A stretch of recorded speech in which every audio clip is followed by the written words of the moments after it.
Well, good morning. First to Hank and to Ellen, congratulations. And I think that it is an enormously important partnership focused in exactly the right way. And actually, as I listen to everyone talk about flexibility, one of the things that hits me is what is the gold standard. Now, Brent has obviously put one out there, and it sounds like Sloan is it. All of us, as we're working our way through this, need to have something to shoot for, so I'm glad that it is out there. Some of you might wonder, well, you know, why is the chairman of the Joint Chiefs of Staff here today?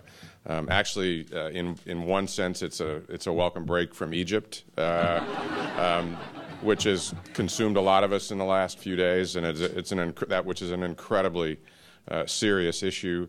But more importantly, not unlike the other organizations that are represented here, the people are our absolutely most important resource. And we've said that the totality of my career. All of us who've led, whether in peace or in war, we know that. But what's happened over the course of the last 10 years is we have really moved to a much broader and deeper understanding of what that means. We're in our 10th year of war.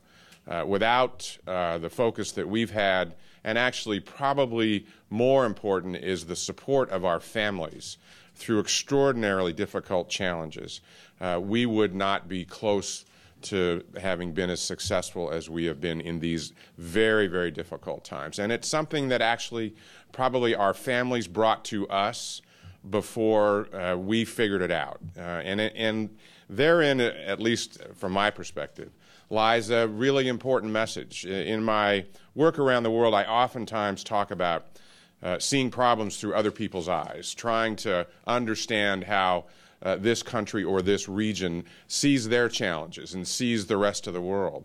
And what I've found over the course of the last decade, despite the focus that myself and my wife have had on this area forever, is unless I start to understand the challenges through families' eyes, I'm not going to be able, as a leader, to figure out what the right answers are.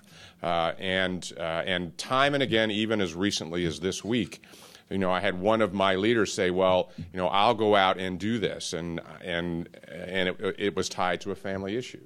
And what I want to make sure is that the families go out and do this. And this was specifically tied to this announcement and rollout by President Obama and Mrs. Obama, I think week before last, focusing on military families and the challenges that we have, that they have. And actually, in the end, if we don't get that right, we will suffer greatly in terms of the kinds of issues that have already been mentioned, employment, retention, all those kinds of things. Because I can't tell you the number of young women that have come up to me over the course of the last 20 years and said exactly what Brent said, which is great place, love the work, but I'm going to go start a family. And that message is still out there, quite frankly. And we certainly recognize the requirement for flexibility, but we're not where we need to be. So the families have, I'm in the best military that has ever existed, and in great part because of our families, but we have got to continue to change. These families have been through an extraordinarily difficult time, and recognize, and one of the emerging issues in this understanding for me, we put a great deal of effort on spouses in particular, and we are at we're at the 70 to 80% dual career path, just like everybody else. It's a requirement as seen by families these days. But what is emerging is a requirement, from my perspective, to understand inside families much more the needs of children. And actually, it is a result of the stress that our kids are under because of the time that our people have been away. They've been without their fathers or their mothers. We've got 15-year-old kids, one of the ways I try to highlight this, who from the beginning of the time that they started to understand what their parents did, their whole life has been at war. I've got 18, 19-year-olds who were 10 when it started, now went off to college this year or last year, and don't really know their parents that well because mom or dad, mostly dad, has been away for at least 50% of that time in my teenage years. So I've got challenges with respect to their health, kids' health, military kids' health, their education, and we've got to, if we're going to keep these families in, which we absolutely have to do, we're going to have to reach in different places than we've reached in the past. And then lastly, so there are a tremendous number of changes which are taking place, which we have to address. And then lastly, a priority for me over the course of the last decade has been somehow we have to do all things in a home. Somehow we have to, from the military perspective, recognize that the center of that universe really isn't where I am. It's in the home. It's in the family environment. And so how do we take the family, take the individuals, and make them the center of the universe and create enough flexibility, opportunity, varied career paths to be able to sustain and continue to evolve. And we are in the middle of that. I'm delighted, and I know I wear this Navy uniform. As a chairman, I've almost been out of the Navy for the last 3.5 years. But the Navy has actually taken the lead on this in the services, and I'm delighted with, obviously, their focus on this. But I think all of our services have to do this. Otherwise, our retention is pretty good right now. Oftentimes, or actually it tracks very well historically with the economic challenges, fiscal challenges that we have. But we're going to get better. I know that. And we really need to be prepared when there are a lot of other options out there that aren't being taken right now because of the challenges that are going on in the country. And we have to be able to retain. People ask me about the future of our military.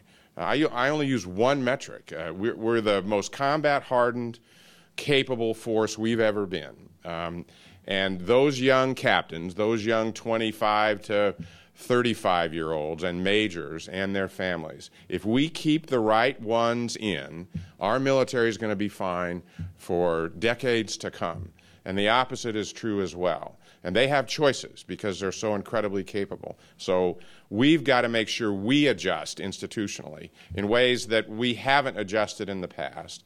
And to include, at least from what I can see, this emerging requirement, not just to deal with spouse careers or spouse challenges, but it's the totality of what it means to raise a family these days. And understanding it oftentimes not from he or she who's been at work and is now making an adjustment for another career path for the spouse who's principally raised the kids, but in fact through the eyes of that home and that family and oftentimes that mother who is looking for more flexibility. And oftentimes the dad doesn't really understand that either. We need to listen to those who've been at home, and then how do we create the kind of flexibility and excellence that results in the kind of superb military that we have today. And this is not, it is an imperative for us. This is a strategic imperative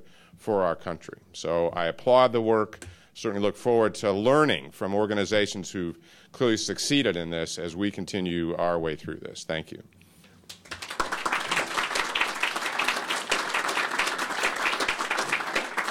If you've been in the business, the focus on human resources, I don't need to even tell you who's next.